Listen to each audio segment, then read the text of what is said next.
હવે દિલીપભાઈ, આપણે રાહુલજીએ આજે જે પ્રેસ કોન્ફરન્સ કરી, હાઇડ્રોજન બોમ્બ ફોડ્યો, બરાબર, એની પહેલા બીજો કે ન્યુક્લિયર બોમ્બ ફોડ્યો હતો, એની પહેલા પાછી એક પ્રેસ કોન્ફરન્સ કરી, ટોટલ 3 પ્રેસ કોન્ફરન્સ કરી. હવે રાહુલજીએ આજે અત્યારે વાત કરી, અને તમારો જે ગંભીર પ્રશ્ન છે ગુજરાતમાં, તો ગુજરાતમાં તો આપણે ડિસેમ્બર 2015 અને જે ચૂંટણી મહાનગરપાલિકાની હતી એમાં આપણે જોયું, ગયા વખતે ડિબેટ કરેલી, એ વખતની આખી જે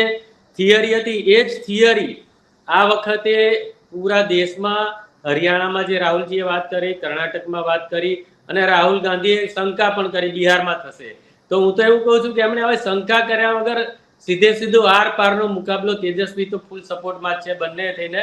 આર પારનો મુકાબલો લડી લેવો જ જોઈએ. આ વખતે જો કોઈ પણ આ રીતની ગરબડ પકડાય તો બેસી રહેવાય એવું નથી. બેસી રહે તો લોકતંત્ર માટે ખતરનાક છે. અને લોકતંત્ર ને જે બચાવવાનું જેનો રોલ હોવો જોઈએ, લીડ રોલ, આપણે આશા રાખીએ, પૂરો દેશ આશા રાખે કે રાહુલ ગાંધી, કારણ કે એમની 3 પેઢીથી, આઝાદીના સમયથી